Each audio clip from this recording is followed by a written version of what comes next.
bonjour à tous, bienvenue aux Agents libres. Euh, J'espère que tout le monde va bien. Avant de vous présenter notre invité d'aujourd'hui, David, comment ça va? Ça va super bien, toi, mon Jeff? Ça va très bien. Tu étais bien en golfeur, fait que j'imagine que c'est de là que tu arrives. Ouais, OK. tu lis, tu t'es un gars vite, toi, t'es rapide. Ouais, j'étais un petit gars bien vite. Corb, écoute, on a fait des développements dans les derniers jours. Fait que je voulais juste en parler rapidement. Mentionner au monde qu'on est encore sur YouTube, notre page Les Agents libres. Fait que si les gens veulent voir les entrevues intégrales, c'est sur YouTube. On a aussi les entrevues sur les balados comme Balado Québec, iTunes. Qu'est-ce qu'on a aussi? Spotify. Fait que les gens, s'ils veulent écouter ça dans leur auto, juste l'audio, c'est disponible à partir d'aujourd'hui. Donc, juste pour être sûr, JF, on va sur Spotify, on écrit Les Agents libres, puis les podcasts sortent, c'est ça? Exactement. Aussi simple que ça. Excellent. Aussi simple que ça.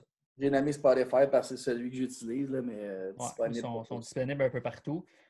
Puis, juste rappeler, c'est ça. Donc, sur Facebook, on met des recaps un peu de nos entrevues. On fait un 8 à 12 minutes. Puis après ça, on envoie les gens sur YouTube.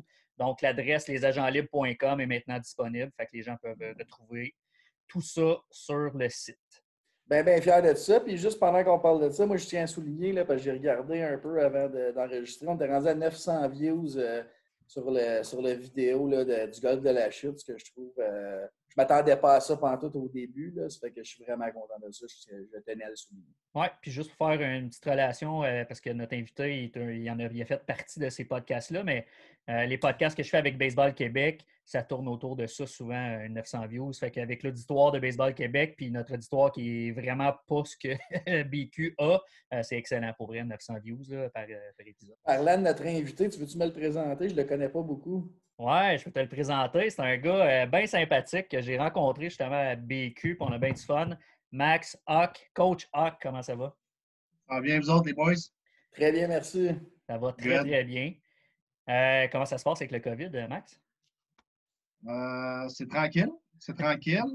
Ça nous permet de travailler sur certains dossiers qu'on manquait de temps. Fait que, on en profite.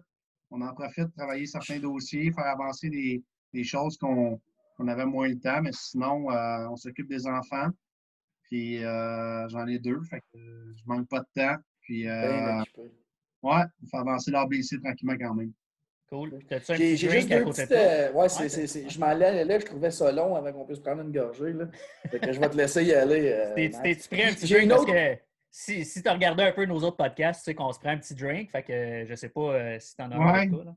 Mais j'ai Ouais, une autre un question avant tout ça, là, excuse de Vas-y. t'interrompre. Je veux que tu m'épelles ton nom parce que je l'ai vu à plusieurs reprises, mais je suis pas sûr de le prononcer ou de le lire comme il faut. Ouais, c'est Hawkinson, c'est H-O-C-K, OK. H-O-U-S-S-E-N. Ça veut OK. dire maison haute. OK. Ouais, Good. c'est allemand et belge côté flamand. Là, donc, OK. Good to ouais, know. ouais. Puis, J'ai encore de la misère avec ça, Cord, pour vrai. Là, je me fais niaiser encore. J'ai encore de la misère. Hawkinson. Je l'appelle Coach Hawk. C'est pour s'arrêter. voilà, Ça c'est sonne plus bien. facile comme ça. Fait que vas-y, si c'est sûr que tu prends un verre d'eau, tu es obligé de le présenter ton verre d'eau, là, mais si.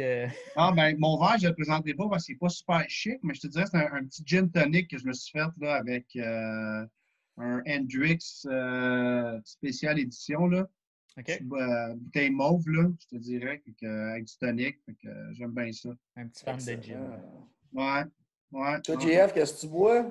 Moi, je suis revenu un peu avec une traditionnelle IPA du Nord-Est, Boréal. J'avais soif pour ça aujourd'hui. Redondant. Ah, comment? Non, c'est pas. Moi, j'étais allé avec un classique encore plus fort que ça. La Oh, Corona. solide. Elle se fait aller pas mal de ce temps-ci chez nous. Ça fait que c'est ça qu'il y a dans le Thématique. frigo. Ouais, exactement. On suit la Classique, c'est bon. tendance. Ouais, Santé, les boys. santé. Santé. Santé. Ah, c'est ça, je voulais juste voir ton verre, moi. Il n'est pas chic, mon verre, mais c'est le plus gros que j'ai. Correct. C'est bon, ça. Pendant qu'on t'a là, je sais que vous deux, vous vous connaissez pas mal, mais moi, Max, j'ai vraiment. Comment je te dirais ça? J'ai pas aucune idée de quitter parce que j'ai entendu parler de toi par JF. J'ai plus aucune idée un peu du rôle de l'ABC au baseball au Québec, au Canada. C'est quoi ton rôle à toi? Tu voudrais te développer là-dessus? Oui, absolument. L'ABC, c'est le regroupement de la crème des joueurs de baseball de 16 à 19 ans au Québec. Donc, si tu as un talent pour le prochain niveau, que ce soit universitaire, collégial ou professionnel, ben, tu passes par l'ABC 95 du temps. Je te dirais que les Éric Gagné, les Russell Martin, Steve Green, Éric C. ont tous passé par l'ABC à un moment ou un autre de leur carrière avant de passer du côté américain. Ben, l'ABC continue ça, puis ça fait depuis 25 ans que ça existe.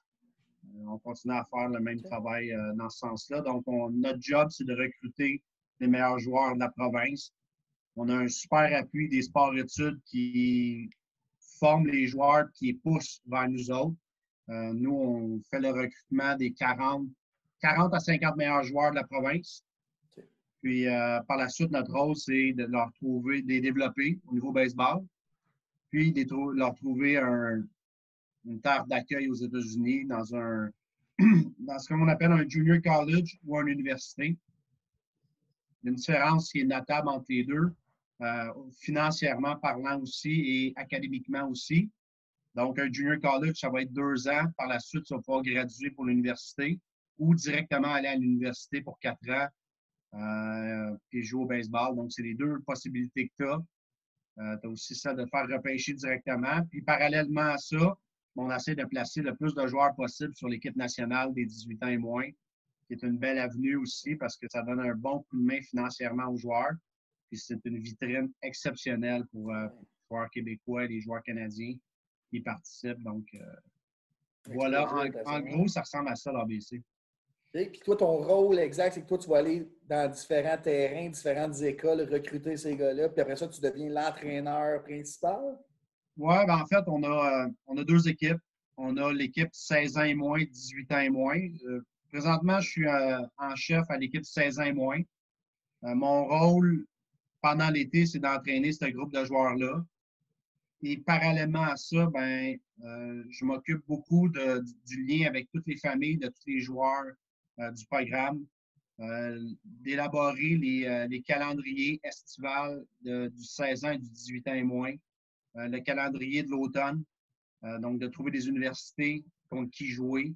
Par la suite, superviser ce qui se fait dans le 18 ans, mais ça, je suis coordonnateur en chef de l'ABC, mais à côté de moi, il y a Yannick Bergeron aussi. Donc, on s'est séparé les tâches à 2, donc on travaille collectivement, je te dirais. Lui aussi, il s'occupe, il est en chef du 18 ans, donc lui, il va s'occuper sur le terrain du développement des joueurs de 18 ans, pendant que moi, je fais un petit peu autour là, le lien avec Baseball Québec, le lien avec les sports-études aussi, au niveau des développements des joueurs. En janvier, je me promène dans les sports-études pour détecter le talent avec Rick Allary, qui est un dépisteur professionnel des Giants de San Francisco. Lui est un acolyte très important pour nous autres parce qu'il y a aussi des contacts l'autre côté de la frontière. Donc, tu sais, puis son œil de recruteur, bien, lui, des fois, le potentiel pour le prochain niveau, lui, il va le voir puis il va le détecter bien comme il faut chez un joueur. Je dirais que c'est une de mes forces, mais comparativement à Rick Allary, qui c'est son gagne-pain, bien, c'est sûr que ça facilite mon travail d'avoir un helper comme ça. Là. C'est sûr. J'ai une autre question là, qui m'est venue pendant que tu parlais. Ces gars-là n'ont pas de cédule établie. Donc, vous, l'ABC, vous recrutez vos joueurs, puis après ça, vous devez vous créer une cédule à l'interne. Qui veut vous affronter? Parce qu'il n'y a pas de ligue nécessairement là, pour jouer comme ça. Exactement, c'est une super bonne question. Le 16 ans va jouer contre le junior élite au Québec. Puis le 18 ans va jouer contre le senior élite au Québec. OK. Par la suite, on réserve des tournois aux États-Unis, dépendamment de l'État qu'on vise. Mais je te dirais qu'il y a Pastime, Perfect Game, New Balance, PBR, tous les organismes qui organisent des tournois avec beaucoup d'achalandage universitaire et collégial qui viennent voir les matchs pour faire du recrutement. Donc, il y a un gros de recrutement puis de contacts qui se créent pendant l'été. Là, malheureusement, cet été, on n'aura pas cet avantage-là de se créer un réseau plus grand qu'on a déjà, à cause qu'on ne pourra pas jouer aux États-Unis, mais on participe à des événements où il y a de la visibilité. On n'a pas d'intérêt à payer, parce que c'est quand même assez dispendieux, les tournois aux États-Unis, parce qu'ils t'obligent à prendre certaines chaînes d'hôtels. Il y a un coût fixe. Mais tout ça nous apporte beaucoup en visibilité et en contact. Donc, ça vaut la peine. Présentement, il parlait, je remplissais des sondages à savoir si on voulait aller participer à des événements s'il n'y avait pas de collège ni d'université présent. La réponse est non. On n'a pas d'intérêt à payer aussi cher que ça pour aucune exposure, mais on se crée notre calendrier de cette façon-là l'été. Puis à l'automne, ben, on joue des games hors concours contre des collèges et des universités. Donc, on s'en va directement sur les lieux. Là, ce n'est pas un tournoi, c'est un match hors concours. Ça permet à l'équipe de nous faire visiter ses installations. Ça permet aux joueurs de l'ABC de voir c'est quoi la réalité sur le terrain d'un collège. Fait que, tu sais, là, on est encore plus dedans. C'est une période qui est très le fun parce qu'on a une connexion directement avec l'entraîneur. Avant le match, on y parle. Pendant le match, on y parle. Puis après le match, on y parle. Puis là, il cible les joueurs. Lui m'intéresse pour telle année. Lui m'intéresse pour telle année. Voici l'argent que j'ai. Parce qu'il y a aussi un aspect monétaire. On parle d'un junior college. Donner une idée, là, ça roule entre 15 et 20 000 par année, US. Puis une université, c'est entre 36 et 72 000 par année, US. Oui. Il y a la bourse qui rentre en ligne de compte. C'est sûr qu'on a des gars qui ont des 90 de bourse. Il n'y a pas de problème. Mais quand le coach t'offre 50 sur 40 000, ça passe bien, c'est 20 000 US par année pendant 4 ans. Il faut que les parents soient prêts à faire le sacrifice. 1,40 de taux de change, ça va vite. Oui. Puis nous autres, on intervient aussi là-dedans. Donc, Yannick Bergeron et moi, on discute avec les écoles pour négocier les bourses. Donc, essayer d'aller chercher la meilleure bourse possible pour le joueur. Moi, je veux juste que, on a déjà parlé, Max, mais je veux juste que tu élabores un peu sur les finances de l'ABC, dans le sens que vous trouvez des joueurs, puis c'est sûr qu'il y a sûrement des talents que vous avez échappés à cause des finances, parce qu'ils n'avaient pas nécessairement les moyens de se payer ça. Sans nécessairement dire exactement combien ça coûte être avec l'ABC, il faut savoir que c'est un investissement, justement. Tu sais, c'est une dépense que tu fais pour l'avenir, pour les études, parce que c'est une autre chose qui est très importante pour vous autres, c'est les études, puis les performances baseball. Fait que juste un peu élaboré, l'argent vient de où? Puis qu'est-ce que ça englobe, les finances de l'ABC? C'est assez complexe, les finances de l'ABC. Je dirais que les parents payent un certain montant qui, présentement, cette année, était budgété à 7 500 pour l'année, pour 365 jours. Mais si on regarde du côté ontarien, puis albertain ou le BC, c'est tout 15 000 et plus. Donc, l'ABC à 7 500 pour tout ce qu'on offre, les voyagements, les tournois inclus, souvent le déjeuner, le dodo, le transport, les entraîneurs de qualité avec lesquels on entoure nos joueurs. Donc, il y a une partie qui vient du gouvernement, puisqu'on est subventionné, on a des bourses. Les joueurs reçoivent aussi un support monétaire entre 1 000 et 2 000 par année.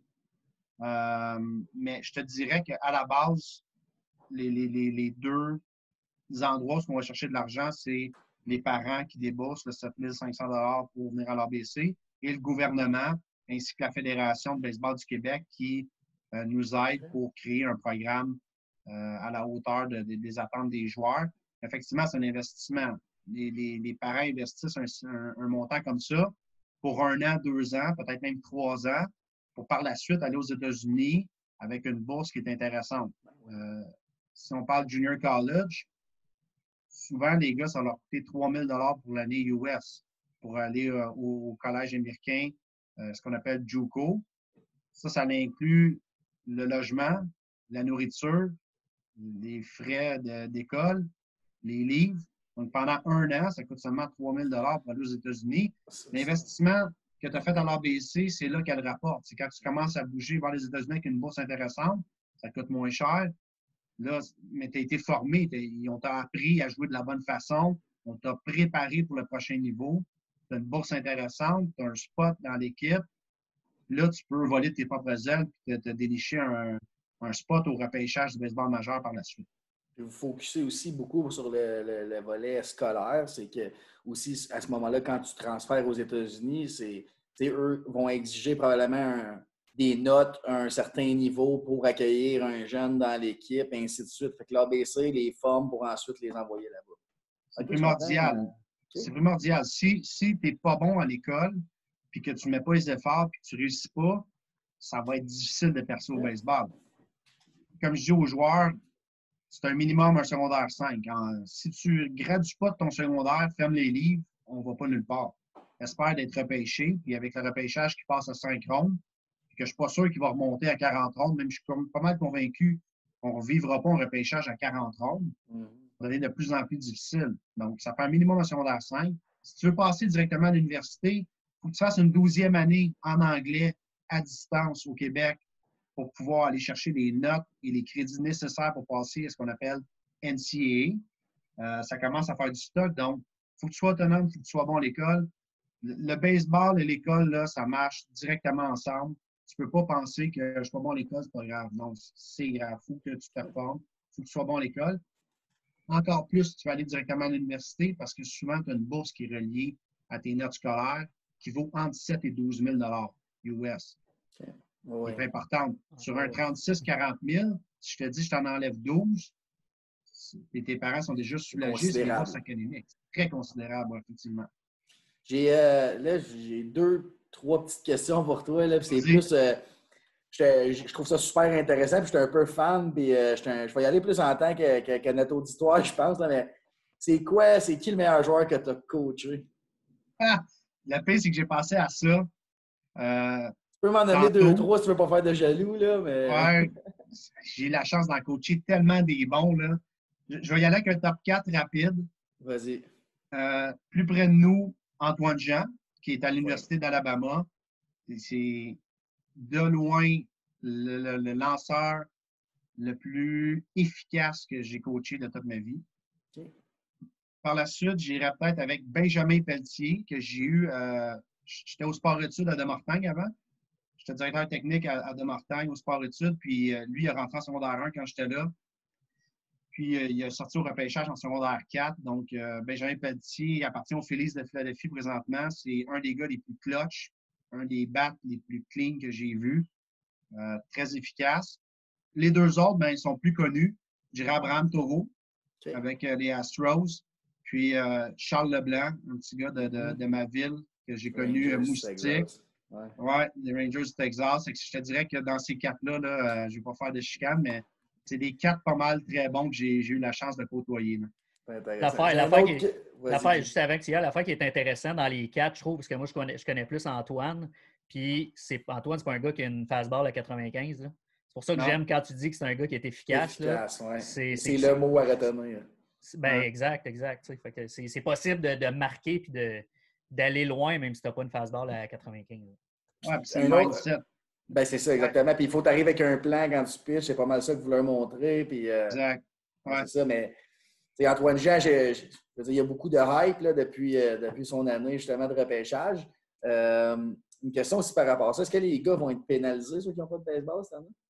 Le gars qui jouait U16 puis U10, ils vont sûrement perdre une année de développement. C'est comme ça qu'on le voit chez vous? Ou?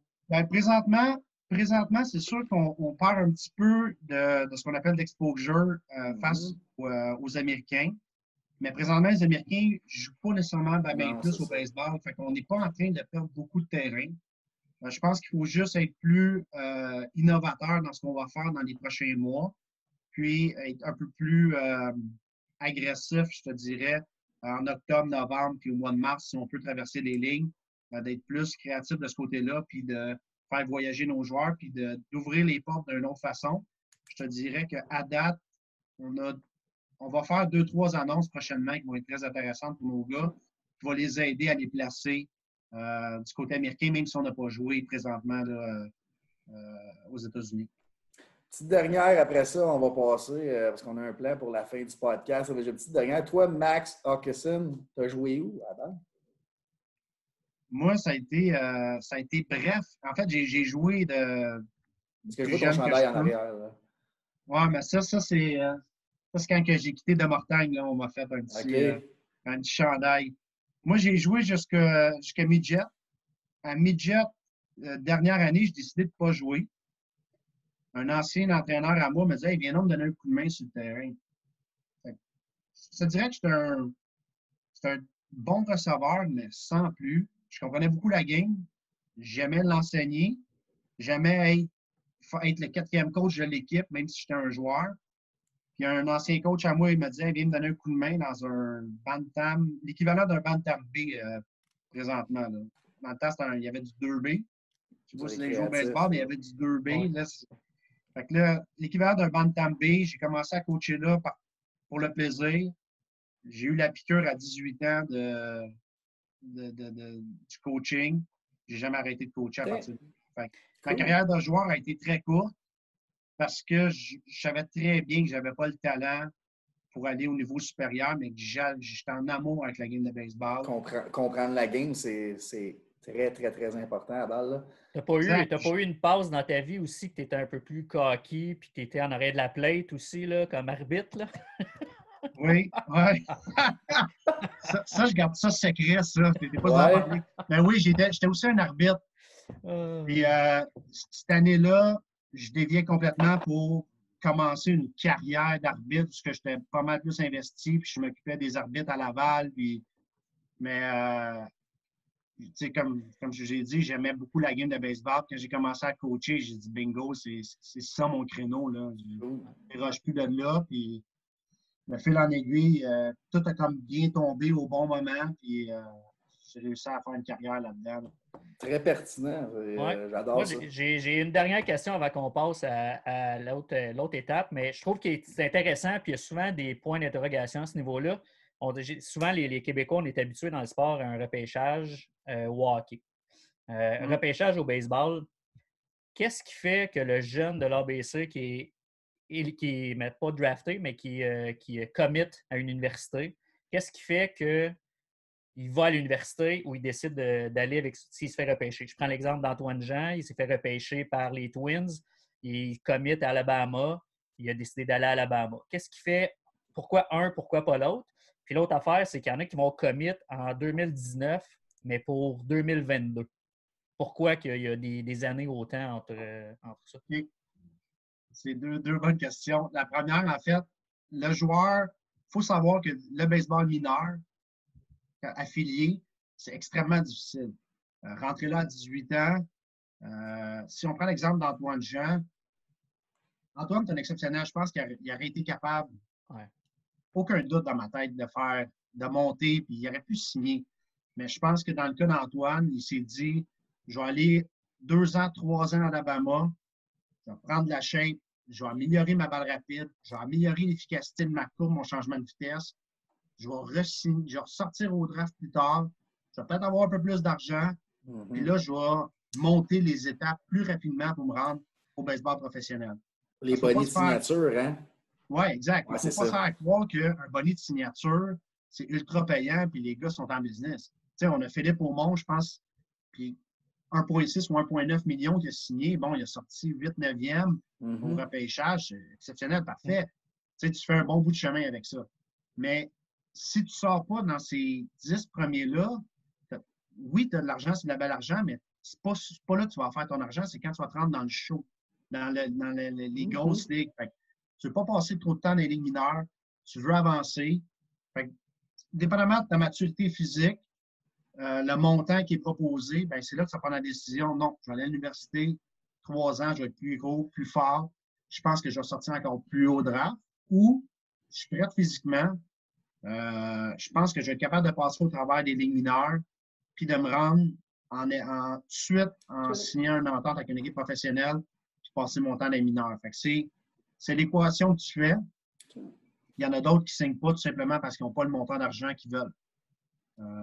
C'est là que l'école rentre en ligne de compte aussi. Dans le sens que si tu as des bonnes notes, l'université va aller te chercher, mais l'équipe professionnelle peut aussi voir le contraire, de dire, gars, tu n'as pas des bonnes notes, l'université ne te prendra pas. Tu as pas assez des bonnes notes, fait au lieu de te donner 100 000, on va te donner 20 000.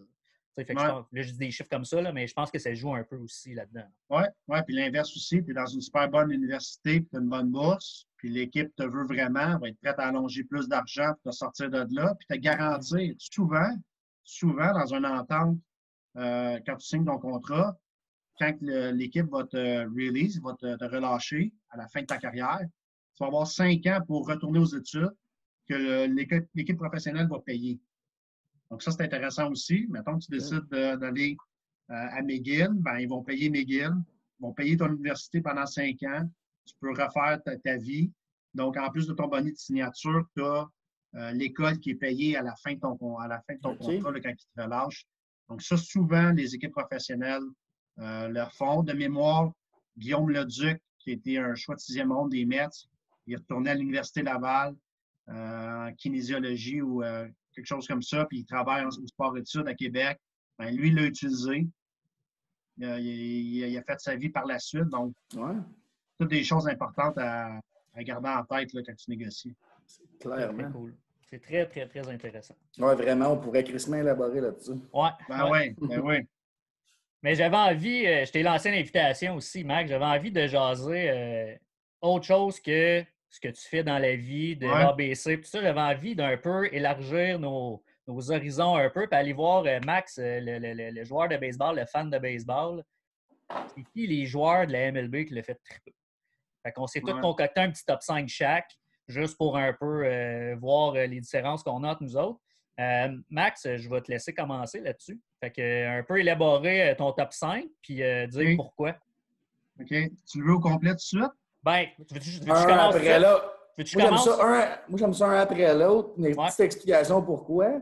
Mais sans plus, tu sais, dans le fond, c'est vraiment personnel, là, c'est ça? Oui. Il y en a qui aiment les joueurs plus cogués, il y en a qui aiment les moins. Là. Fait que moi, j'ai hâte de savoir le joueur et le pourquoi, puis je ne vous remets pas en question. Là. Ça se peut que je fasse des drôles de faces, mais je dis pas un mot. OK, je vais commencer avec ma 5e position. Ça a été la plus difficile parce que j'ai 2 autres noms que j'aurais aimé rentrer, mais que je me suis gardé une gêne. Ozzy Albies. OK. Switch hitter, il frappe des 2 côtés. Pas nécessairement très vite, mais il est capable de voler des buts. 15 de buts volés par année. Il a du power. Il est excitant à voir jouer. Il va chercher des balles loin à droite, loin à gauche. Pas très grand dans mon style, là, un 5,8, 5,9. Lui, je le trouve très excitant à voir jouer. J'aurais pu mettre son partner Acuna, mais vu que j'ai joué au 2e but, que j'ai été receveur, ben, ça fitait dans ce que j'aime, dans le type de joueur que j'aime. Ozzy Albies, des Braves d'Atlanta, 5e position. OK. OK, bien, on va y aller comme ça. Corb, vas-y avec ton 5e, toi. Mon 5e? Oui, ton 5e. Clayton Kershaw. OK. C'est le seul lanceur de mon top 5. Mais pour moi, c'est un artiste là, de la balle courbe. Je sais qu'il n'a pas fait ses preuves en série. Mais pour moi, c'est le lanceur le plus.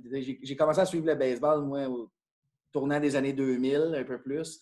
Fan des Yankees, là, incontesté. Mais Clayton Kershaw, depuis qu'il est rentré dans la ligue, Clayton Kershaw, tu vas aimer mon top 5 d'abord.